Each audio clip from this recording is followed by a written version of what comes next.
Hello friends, good morning. કેમ છો બધા? પ્રીવિયસ લેક્ચરમાં આપણે લોકો ડાયપોલ મોમેન્ટના બેઝ ભણ્યા હતા અને કેટલાક અણુના એક્ઝામ્પલ લીધા હતા કે તે ધ્રુવીય છે કે અધ્રુવીય. ઓકે, આજે આપણે વધુ ડીપ એક્ઝામ્પલ લઈશું અને ત્યારબાદ ડાયપોલ મોમેન્ટનો ક્રમ અથવા તો ધ્રુવીયતાનો ક્રમ આપણે ભણીશું. ચલો, ગઈકાલે કેટલાક એક્ઝામ્પલ લીધા હતા, આજે અન્ય એક્ઝામ્પલ લઈએ છીએ. PCl5 સમજી લો કે તમને PCl5 આપેલો છે. PCl5 is polar or non polar? તો દોસ્તો કાંઈ આવડતું નથી આપણને, કાંઈ વાંધો નહીં. પહેલા શું નક્કી કરવાનું કીધું સાહેબે? મધ્યસ્થ પરમાણુનું સંકરણ. મધ્યસ્થ પરમાણુ ફોસ્ફરસ પાસે 5 ઇલેક્ટ્રોન હોય, 5 ક્લોરીન આરે એક ભાગીદારી કરે. હજી આકાર બાકાર આપણને કાંઈ આવડતું નથી, આવી રીતે જોડ દીધા. તો હવે આને આપણે એ પ્રકારનો અણુ કહીએ અને આને બી પ્રકારના પરમાણુ કહીએ. AB5 પ્રકારનો અણુ થયો, લોન પેર તો છે નહીં. તો આમાં સંકરણમાં કેટલી કક્ષકો ભાગ લે? 5. તો આપણે આનું સંકરણ કરીએ sp3d. દોસ્તો સંકરણ sp3d હોય તો ઇલેક્ટ્રોન યુગ્મોની ગોઠવણી કેવી હોય? ત્રિકોણીય દ્વિપિરામિડલ. હવે સાંભળજો હે. તો દોસ્તો ત્રિકોણીય દ્વિપિરામિડલ તમને લોકોને સાહેબે શીખવાડેલું જ છે કમ્પ્લીટલી. આ બોર્ડના સમતલમાં ત્રિકોણ મૂકો, અથવા તો હું એક કામ કરું છું, આવી રીતે આમ ત્રિકોણ મૂકું છું. એક બંધ આપી એક્ઝેક્ટલી એક Cl અહીંયા જોજો, જો આવી રીતે હું બનાવું છું. આ વચ્ચે P છે, આ Cl છે, પછી આ એક Cl છે અને અહીંયા હું બીજો Cl મૂકું છું. આમ PCl 3 થઈ ગયા. એક Cl એક્ઝેક્ટ ઉપર આવશે ને એક Cl એક્ઝેક્ટ નીચે આવશે, સમજો. બરાબર છે. હવે હું આને આ એક સમતલ કહી દઉં આમ, તો આ સમતલથી આગળના ભાગમાં આવે છે અને આ પાછળના ભાગમાં છે. તો આગળના ભાગને વેજ બોન્ડ વડે હું દર્શાવું છું. ઓકે, અને પાછળના ભાગવાળા Cl ને ડોટેડ બોન્ડ વડે દર્શાવું છું. ઇમેજિન કરજો, એક ઉપર Cl છે અને એક નીચે Cl છે. ઓકે, કમ્પ્લીટલી ખબર પડે છે? અહીંયા કોઈ લોન પેર નથી. તો દોસ્તો અહીંયા આ PCl ની બોન્ડ મોમેન્ટ છે, કોણ વધુ વિદ્યુત ઋણ છે? તો કે Cl. તો એ આંશિક ઋણ આંશિક ધન, તો એની મોમેન્ટ જશે Cl તરફ. આવી રીતે ખબર પડે છે? તો PCl બંધ ધ્રુવીય બને, પણ PCl5 નો અણુ તો કે આની મોમેન્ટ આ દિશામાં, આની મોમેન્ટ એ દિશામાં, એટલા જ તીવ્રતાવાળી આ દિશામાં, એટલા જ તીવ્રતાવાળી આ દિશામાં. દોસ્તો યાદ કરો, આ સમતલીય ત્રિકોણ આકારે એક સરખી બોન્ડ મોમેન્ટ વિરુદ્ધ દિશામાં હોય તો આ ત્રિકોણની નેટ મોમેન્ટ કેટલી થશે? 0. ખબર પડે છે? એટલે આ ત્રિકોણ છે એની મ્યુ નેટ 0. એવી જ રીતે આ PCl બંધની મોમેન્ટ એક્ઝેક્ટ ઉપર એટલા જ માત્રાવાળી એના વિરુદ્ધ દિશામાં, એટલે એ પણ એકબીજાથી કેન્સલ આઉટ થશે. આની ધારો કે +x હોય તો આ એટલી જ x જેટલી જ પણ વિરુદ્ધ દિશામાં છે, એટલે -x +x -x 0. તો ઓવરઓલ દોસ્તો આ જે PCl5 છે એની કુલ ડાયપોલ મોમેન્ટ દ્વિધ્રુવ ચાપમાત્રા 0 થાય. So PCl bond is polar, but PCl5 molecule is non-polar. Okay. તો કોઈ સંયોજનમાં ધ્રુવીય બંધ હોય તો તે સંયોજન ધ્રુવીય હોય એવું જરૂરી નથી ભાઈ. એની નેટ ડાયપોલ મોમેન્ટ તમારે લેવાની, અને નેટ ડાયપોલ મોમેન્ટ એટલે તમામ ડાયપોલ મોમેન્ટોનો સદિશ સરવાળો. ઓકે, આ ગઈકાલે ત્રિકોણમાં, સમમિતીય ત્રિકોણમાં દોસ્તો એક જ પ્રકારના બંધ હોય તો એની નેટ ડાયપોલ મોમેન્ટ 0 હોય. ગઈકાલે શીખવાડ્યું હતું સદિશ સરવાળો કરીને. આ તો એક્ઝેક્ટ ઉપર અને નીચે નજર સામે જ દેખાય છે. આની +x હોય તો આની -x હોય, એકબીજાથી કેન્સલ આઉટ થઈ જાય, એટલે ઓવરઓલ મ્યુ નેટ 0 થાય. ઓકે, સમજી લો કે દોસ્તો અહીંયા આ જે PCl બંધ લંબાઈ છે એ x છે અને આ જે PCl બંધ લંબાઈ છે એ y છે. તો દોસ્તો યાદ રાખજો, ખાસ ત્રિકોણીય દ્વિપિરામિડલ આકાર હોય ત્યારે વૈજ્ઞાનિક બેન્ટે એવું કીધું હતું કે આ બધી બંધ લંબાઈ સરખી ન હોય. બધા વિદ્યાર્થીઓને એવું થાય કે ભાઈ આ ફોસ્ફરસ સાથે બધા Cl એકલ બંધી જ છે. જો એક એકલ બંધી હોય ને એક દ્વિબંધી હોય તો આપણે એવું નક્કી કરી શકીએ કે એકલ બંધ મોટો હોય ને દ્વિબંધ નાનો હોય. અહીંયા તો બધા એકલ બંધ જ છે, છતાં પણ દોસ્તો એક્સિયલ બોન્ડની બોન્ડ લેન્થ ઇક્વિટોરિયલ બોન્ડની બોન્ડ લેન્થ કરતાં વધુ હોય. તો હું અહીંયા લખીશ બોન્ડ લેન્થ એટલે કે બંધ લંબાઈનો ક્રમ y is greater than x. તો વિચારો તમે, આ અણુને તમે ગરમી આપો તો કયો બંધ તૂટશે, x કે y? ઓબ્વિયસલી જે બંધ મોટો એ સરળતાથી તૂટે, એની બંધ ઉર્જા ઓછી હોય, ઓબ્વિયસલી y તૂટશે. એની પ્રોબ્લેમ આવડે? આવડવું જ જોઈએ. ચલો તો PCl5 નો અણુ કેવો થયો? નોન પોલાર, અધ્રુવીય. અધ્રુવીય. નેક્સ્ટ લઈએ, ઘણા બધા એક્ઝામ્પલ લઈએ આપણે એટલે તમને અંદાજ આવે કે કન્સેપ્ટ કઈ રીતે પૂછાય. પછી તો આપણે ઓવરઓલ કન્સેપ્ટ પણ ભણશું, ક્રમ પણ ભણશું. ચલો નેક્સ્ટ, તમને પૂછવામાં આવ્યું છે XeF2. XeF2 is polar or non polar? દોસ્તો ડોન્ટ વરી, આપણને કાંઈ આવડતું નથી પણ એટલી તો ખબર પડે ને કે ઝેનોન બાહ્યતમ કક્ષામાં કેટલા ઇલેક્ટ્રોન હોય? 8. 2 ફ્લોરિન અને એકની ભાગીદારી કરી, હજી 6 પડ્યા એટલે કે 6 પડ્યા એટલે કે 3 લોન પેર પડ્યા. તો આના ઉપરથી તમે અણુનો પ્રકાર નક્કી કર્યો. પ્રકારમાં ઝેનોનને A કયો, ફ્લોરિનને B કયો અને 3 લોન પેર છે એને E કયો, AB2E3. સંકરણમાં ટોટલ કેટલી કક્ષકો ભાગ લે? સંકરણમાં ટોટલ કેટલી કક્ષકો ભાગ લે? તો 2 આન 3 આ ટોટલ 5. સંકરણ sp3d. દોસ્તો સંકરણ sp3d હોય, સાહેબે શીખવાડ્યું છે બેન્ટ રૂલ. ઇલેક્ટ્રોન યુગ્મોની ગોઠવણી, ઇલેક્ટ્રોન યુગ્મની ગોઠવણી, પછી બંધકારક હોય કે બંધકારક એની યાર મતલબ નથી. ઇલેક્ટ્રોન યુગ્મની ગોઠવણી થાય ત્રિકોણીય દ્વિપિરામિડલ. સાહેબે શીખવાડેલું છે દોસ્તો કે ત્રિકોણીય દ્વિપિરામિડલ પ્રકારની ઇલેક્ટ્રોન યુગ્મની ગોઠવણી હોય તો જે એક જ સમતલમાં ત્રિકોણ હોય ને એમાં લોન પેર પહેલા ગોઠવાય. તો 3 લોન પેર છે, 3 લોન પેરને તમે અહીંયા એક જ ત્રિકોણમાં મૂકી દો. હમણાં તમને શીખવાડ્યું હતું એ પ્રમાણે ફ્લોરિન ઉપર નીચે. ઓકે, ચાલો તો દોસ્તો આ એક લોન પેર આમ છે, એક લોન પેર આમ છે, એક લોન પેર આમ છે.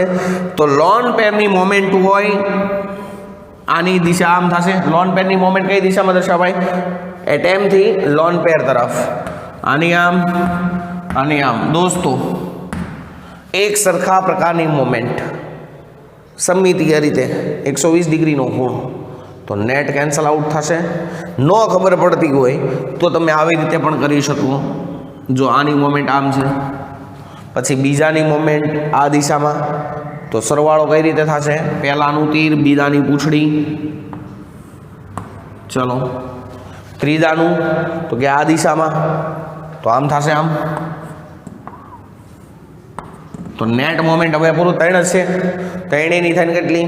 તો કે પહેલાની પૂંછડી અને છેલ્લાનું તીર. પહેલા અડધું નિંજાન આવી ગયું તો કોઈ ડિફરન્સ તો મળ્યો નહીં. તો આ ત્રિકોણના કારણે નેટ મોમેન્ટ 0. XeF બોન્ડની ધારો કે આ દિશામાં જાય તો આની એનાથી વિરુદ્ધ સેમ ટુ સેમ એક્સટેન્ટ પણ દિશા વિરુદ્ધ, એટલે એને પણ કેન્સલ આઉટ થઈ જાય. તો કહેવાનો મતલબ એવો છે અહીંયા મ્યુ નેટ થશે 0, 0, 0. So it is also non-polar. It is also non-polar. XeF2 નો અણુ દોસ્તો કેવો છે? કેવો છે? અધ્રુવીય છે. XeF2 નો અણુ કેવો છે? અધ્રુવીય છે. એની પ્રોબ્લેમ? ચલો નેક્સ્ટ XeF4 લઈએ આપણે. XeF4 XeF4 નો અણુ પોલાર છે કે નોન પોલાર તે આપણે નક્કી કરવું છે. આપણને કાંઈ એટલે કાંઈ આવડતું નથી દોસ્તો, ટેન્શન નહીં લેવાનું. Just imagine XeF4 xenon by તમ કક્ષામાં કેટલા ઇલેક્ટ્રોન હોય? 8. 4 ફ્લોરિન આરે તો એક જ બંધ બનાવે કે નહીં? તો હજી 4 બીડા એટલે કે 2 લોન પેર પડી. આના ઉપરથી પહેલા હું નીકળશે પ્રકાર થયો. Xe ને A કયો, 4 ફ્લોરિન ને B કયો અને 2 અબંધકારક ઇલેક્ટ્રોન યુગ્મ છે ને E2 કયો. તો પ્રકાર ઉપરથી દોસ્તો તમને લોકોને સંકરણ ખબર પડશે. યસ, આ 4 અને આ 2 ટોટલ 6 કક્ષકો એટલે sp3d2 સંકરણ થાય. sp3d2 સંકરણ થાય તો ઇલેક્ટ્રોન યુગ્મોની ગોઠવણી અષ્ટફલકીય હોય. દોસ્તો ઇલેક્ટ્રોન યુગ્મોની ગોઠવણી અષ્ટફલકીય હોય તો VSEPR સિદ્ધાંત અનુસાર આ અબંધકારક ઇલેક્ટ્રોન યુગ્મ વચ્ચે અપાકર્ષણ સૌથી વધુ હોય એટલે અવકાશમાં એ સૌથી દૂર ગોઠવાય. એટલે E2 છે એ એક ઉપર ને એક નીચે એટલે કે 180 ડિગ્રીના કોણે ગોઠવાય. તો સમજી લો કે એક જ સમતલમાં એકચ્યુઅલી અષ્ટફલકીય એટલે શું હોય? આ 4 ફ્લોરિન છે એ એક જ સમતલમાં હોય, પછી લોન પેર એક એક્ઝેક્ટલી ઉપર રાખવું અને એક એક્ઝેક્ટલી નીચે રાખવું, એને અષ્ટફલકીય કહેવાય. હવે એ એક્ઝેક્ટલી ઉપર અને નીચે દર્શાવવા માટે હું અહીંયા આવી રીતે દોરું છું. સમજી લો કે આ વેજ છે એટલે આને તમારે એમ સમજવાનું છે તમારી તરફ. આ પાછળ ડોટેડ લાઈન દોરું છું, આ સમજો તમે પાછળની તરફ છે. થઈ ગયું? અને આ 4 ફ્લોરિન છે એ તો એક જ સમતલમાં છે કે નહીં? ઓકે, તો દોસ્તો આ લોન પેરની મોમેન્ટ આ દિશામાં, એટલી જ આ લોન પેરની મોમેન્ટ પાછળની દિશામાં સેમ કેન્સલ આઉટ થઈ જશે. વિરુદ્ધ એક આમ આવે છે, એક આમ આવે છે, સરખા એક્સટેન્ડિંગ, તો E0. હવે આ 4 ફ્લોરિનની બોન્ડ મોમેન્ટ જોઈએ તો ફ્લોરિનના કારણે જે કાંઈ પણ દ્વિધ્રુવચાક માત્રા એ આ દિશામાં અને આ દિશામાં અને આ દિશામાં અને આ દિશામાં કેન્દ્રથી વિરુદ્ધ એક સરખી, તો શું થાય? 0. કેમ 0 સાહેબ? આ બેની તો 0. એટલે એવું ન હોય કે હંમેશા અણુમાં લોન પેર હોય તો એ અણુ ધ્રુવીય જ હોય, એવું ના હોય. સામે કેન્સલ આઉટ થઈ જાય છે. આ 4ની જોવી હોય તો સેમ ટુ સેમ. એટલે ભાઈ એકની આ દિશામાં છે, પછી આની આ દિશામાં છે એટલે આનું તીર બીજાની પૂંછડી, આની આ દિશામાં છે આનું તીર બીજાની પૂંછડી, અને આની આ દિશામાં છે એનું પૂછ ને આનું તીર. હવે નેટ મોમેન્ટ જોવો તો નેટ મોમેન્ટ એટલે પહેલાની પૂંછડી ને છેલ્લાનું તીર, પહેલાની પૂંછડી ને છેલ્લાનું તીર, એકના એક પોઈન્ટ એવું કોઈ ડિફરન્સ તો મેળવો નહીં. સો here mu net is equal to 0. અને મ્યુ નેટ 0 હોય તો એવો અણુ કેવો કહેવાય? It's also non polar. It's also non polar. Okay, ખબર પડે છે? very most important concept for the main NEET and advance. તમને લોકોને ઓર્ગેનિક કમ્પાઉન્ડ આપે,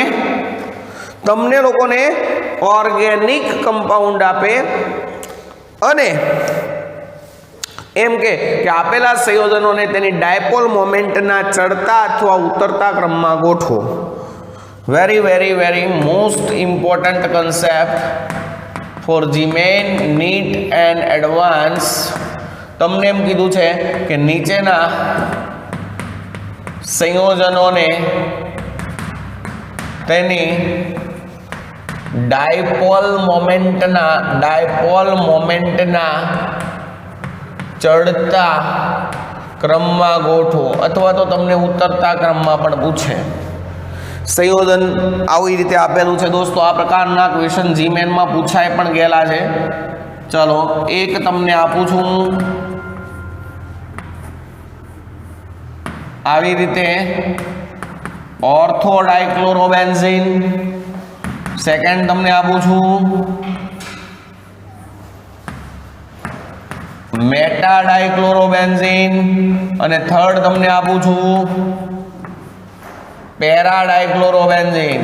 ઓકે, ચાલો આ ત્રણ સંયોજનોને તમારે ડાયપોલ મોમેન્ટનો ચડતો અથવા ઉતરતો ક્રમ ગોઠવવાનો છે દોસ્તો. Simple is the best. આપણે તો સદીશ સરવાળો જ કરવાનો, બીજું કાંઈ નહીં. એકચ્યુઅલી ડાયપોલ મોમેન્ટનું સૂત્ર છે mu net is equal to under root μ1 square plus μ2 square plus 2 μ1 μ2 cos theta. બરાબર છે, આ સૂત્ર છે. આના આધારે મ્યુ નેટ તમે ગણી શકો, પણ એના માટે આની બેની વેલ્યુ ખબર હોવી જોઈએ. મળી જાય, પણ આ સૂત્ર પુત્ર આપણે વાપરવાની કાંઈ જરૂર નથી. આપણે તો સીધું લોજિકલ કન્સેપ્ટ વાપરો તો સીધી અને સિમ્પલ વાત કરીએ કે આ બેન્ઝીન બધામાં કોમન છે, ક્લોરીન નહીં કોમન છે પણ એના સ્થાન અલગ અલગ છે.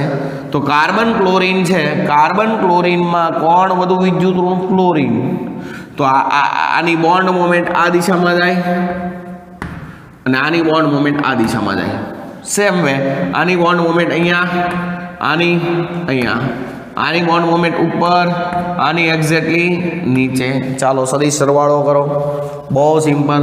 સદીશ સરવાળો કઈ રીતે કરવાનું કીધો સાહેબ એ તો પહેલાનું તીર આવી રીતે. હવે બીજું સદીશ કઈ રીતે મૂકવાનું?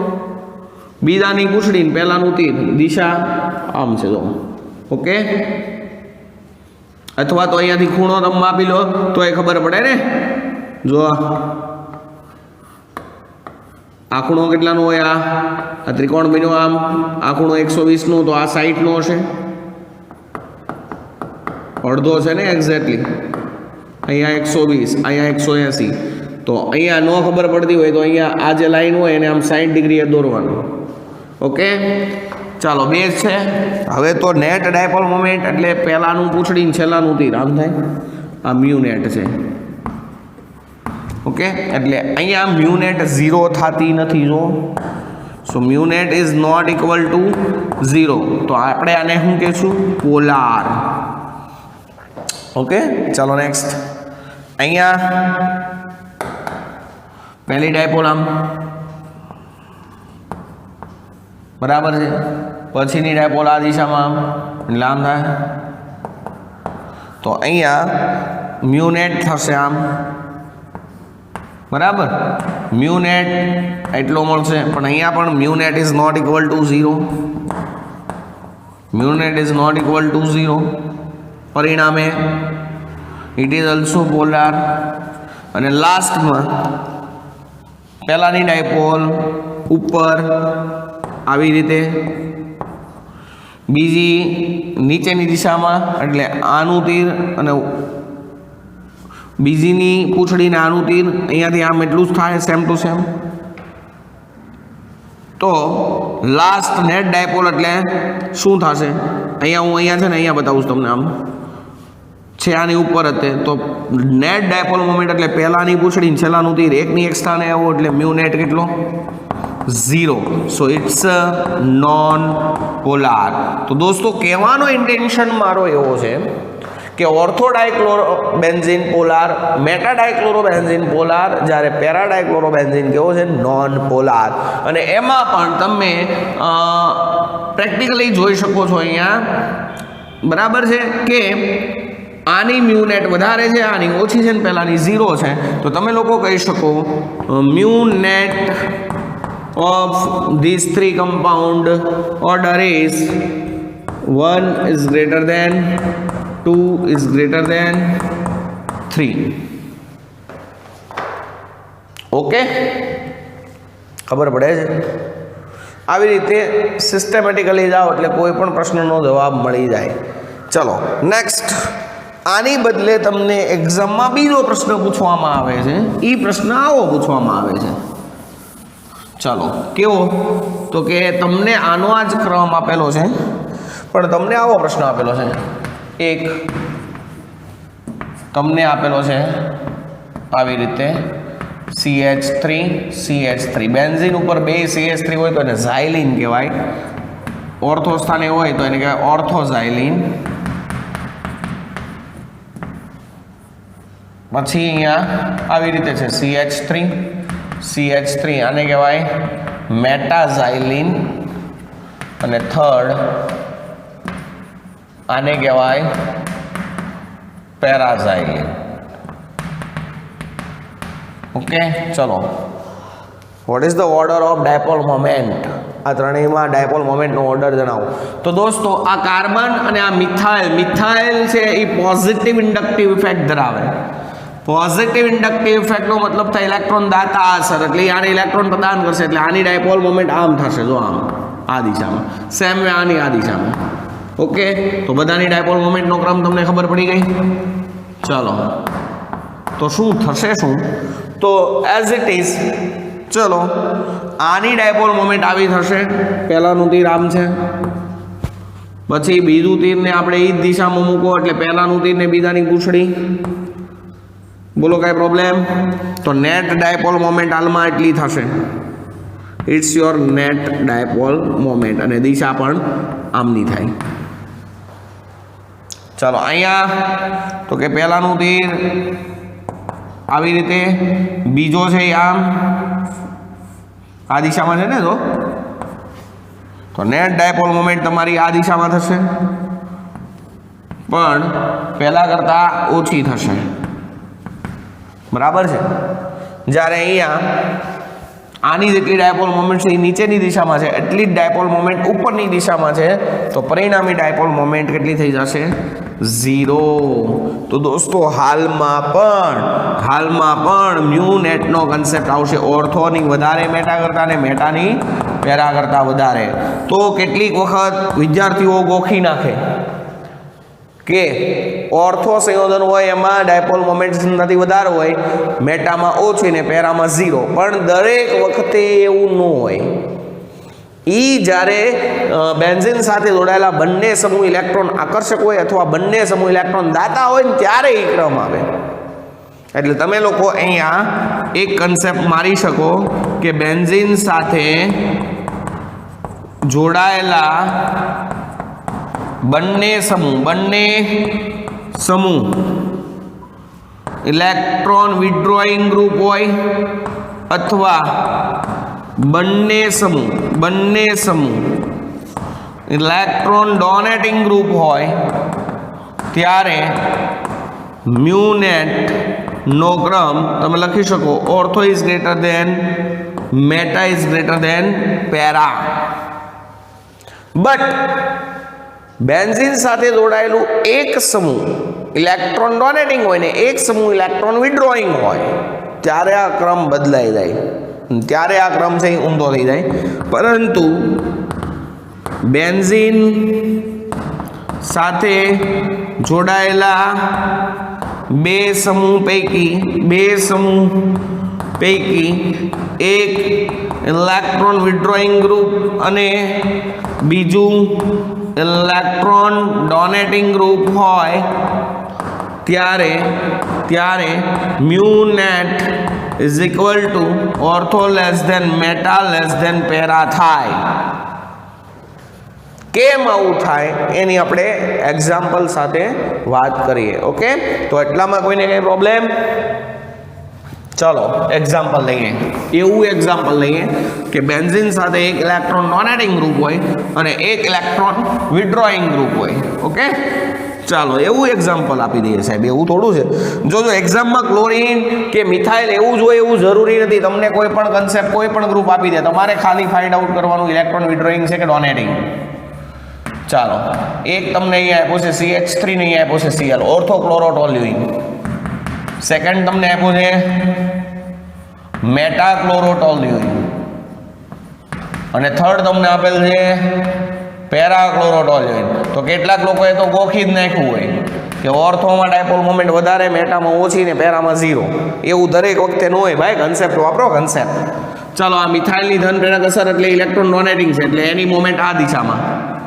આ ક્લોરીનની મોમેન્ટ છે, ક્લોરીન વધુ વિદ્યુતઋણ છે એટલે એની મોમેન્ટ ક્લોરીન તરફ હોય.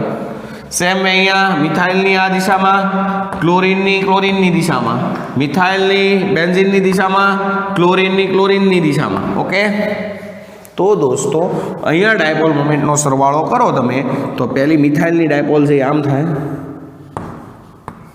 અને ક્લોરીનની છે એ ક્લોરીનની દિશામાં મૂકો તો આમ થશે. બરાબર છે? તો નેટ ડાયપોલની દિશા આવી રીતે થશે આમ. બરાબર, આમ નેટ ડાયપોલ મળશે અને આ દિશામાં મળશે. Any problem? એટલે અહીંયા mu net is not equal to 0. પહેલી વાત તો એ. ચાલો સેમ કન્સેપ્ટ. મિથાઇલની ડાયપોલ આ દિશામાં, ક્લોરીનની ડાયપોલ જોજો આ દિશામાં. તો નેટ ડાયપોલ અત્યારે તમને મળશે આ દિશામાં. એટલે પહેલામાં હતી એવી જ દિશા છે, બરાબર, આમ. પણ mu net is not equal to 0. હવે તમે એમનામ જોઈ શકો છો આકૃતિ દ્વારા. તીર જુઓ, તીરની લંબાઈ જુઓ એટલે ખબર પડે કોની ડાયપોલ મોમેન્ટ વધારે છે. આનું તીર નાનું છે, આનું તીર મોટું છે, વાય. તો આની ડાયપોલ મોમેન્ટ વધારે થાય, વાય. નેક્સ્ટ અહીંયા જો, અહીંયા મિથાઇલની આ દિશામાં, ક્લોરીનની એ દિશામાં. ઓહો, તો નેટ ડાયપોલ મોમેન્ટ પહેલાની પૂંછડી છેલ્લાનું તીર એટલી થઈ અને એ જ દિશામાં. જો તો ભાઈ કયું તીર મોટું? હાલમાં mu net is not equal to 0. અને હાલમાં દોસ્તો મ્યુ નેટનો કન્સેપ્ટ લેશો તો તમને ખબર પડશે કે હાલમાં ત્રણેય ધ્રુવીય છે અને પહેલાની ધ્રુવીયતા ઓછી હોય, બીજાની વધારે હોય ને ત્રીજાની સૌથી વધારે હોય. It's your concept. It's a most important concept દોસ્તો. આવતીકાલના લેક્ચરમાં આપણે વધારે ડીપમાં, વધારે એક્ઝામ્પલ સાથે ડાયપોલ મોમેન્ટને ભણશું. અહીંયા હું આ લેક્ચરને વિદાય આપું છું. ઓકે, ચલો.